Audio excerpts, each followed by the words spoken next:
All right, today was an exciting day. We are going to talk about low float momentum. Stay tuned for low float momentum.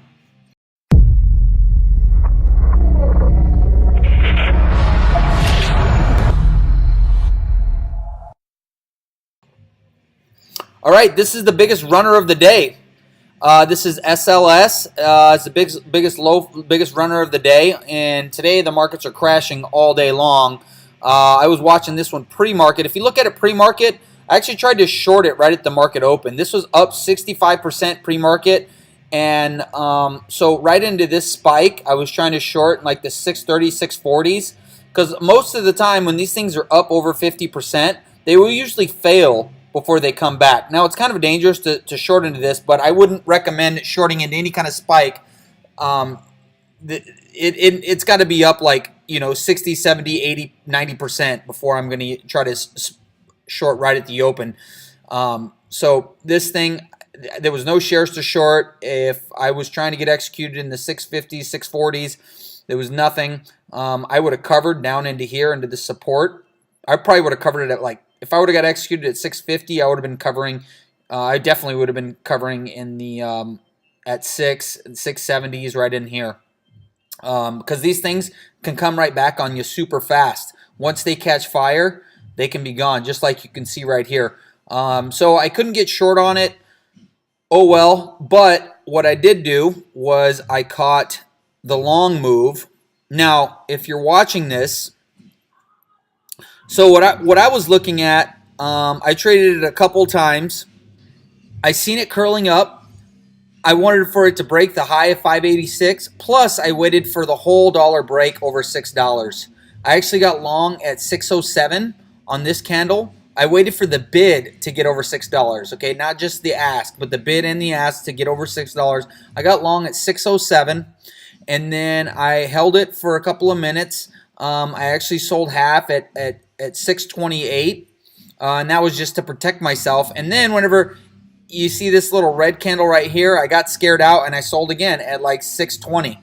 So then I kept watching it, and then I noticed whenever I seen the volume come in right here, I seen the volume come in, it's heading towards high a day, and I saw this little pullback. You can see the moving average right there. I was like, this thing is probably going to test high a day. So I got in again at 673 on this candle whenever the volume started coming in and it really started to push up. I got long at 673. I used a hotkey to get in when it was breaking the high right here. It was breaking the high a day and breaking the high of this other candle. I got it long at 673, and then I sold half at I think at 713. And then I got caught in the halt. I wish I wouldn't have got executed, because once you get caught in the first halt of the day, let's go to the 1 minute chart. Yeah, this is the 1 minute chart. Once you get caught in the halt, that's a good thing, because usually these things open up higher. As soon as it opened up, now if I really had balls after the first halt, I should be adding to my position right here. I should be adding another 1,000 shares, something like that. But instead, these things are moving so fast. I see the profits. I sold a quarter at 755, and then if you look on the daily chart, you see that this thing has. Well, let's go to the 1 year daily chart. 1 year daily chart. Jesus Christ, this thing. Well, it looked a little bit better on E-Trade Pro's platform, but you can't even see it here. Wow. I was thinking that this thing could run to, I was thinking this thing might have some resistance at 8, so you can't really see it on this chart. I was looking at the E-Trade Pro chart, so let's go back to, yeah. So I sold the rest at 802. Right before I got halted again. If I was smart, I would have been adding to my position, maybe taking off half at 8, and then maybe trying to hold for a push to 9. So, but I got out the rest at 802. Nevertheless, I took a nice piece of the move. I played it super scared. I missed a whole lot of it, but at least I caught a nice chunk of it. So, But when you see the volume come in on these, I mean, even if you don't buy it over here, when it break over this pivot point, you don't break it over the $6 mark. When you see this break high a day and that volume, you see this volume coming in, look at it on the RSI, it's showing a lot of strength. You buy these. You got to buy this, you know, because then you can get these kind of moves. And as somebody that has a little more grit and can hold a little bit longer, you can make a lot of money on these. So, but yeah, this was a nice move. I took a piece of this, and then I'm actually holding a couple positions overnight, a couple of short positions. ECYT. This one has broken support right here in the 9s. Broke support on Friday. It kind of came back a little bit, or last Thursday it kind of came back. And then so I was watching this today. It was red on the day, and I got short. It panicked down. It had a bounce. I got short on this bounce.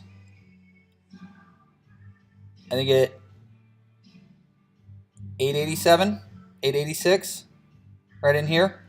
I got short, and then and I held this all day. Actually, I had good patience with this. I didn't get shook out in any of this because I got such a good entry. So I'm holding this one overnight. And then also, which I'm not that happy about this one, but I am short overnight on ZN. ZN, if you look at it on the daily chart, I'm going to have very little patience with this one. This thing had a huge sell-off last week, had a bounce. So I'm short at 447. And it looks like after hours it might be. So this thing, I'm not going to have a lot of patience with it. If it starts to go against me at all, I'm just getting out. I mean, I'm up like 7 cents on it, but I was thinking maybe it might come down here to 4 or maybe the 370s. That it might get some panic tomorrow. We'll see. So those are my 2 overnight plays. Caught that low float spiker on SLS today. It was a good day overall. Locked in some nice gains. Hope everybody else out there had a good day in trading. Hope you liked this video. Don't forget to subscribe and leave a comment.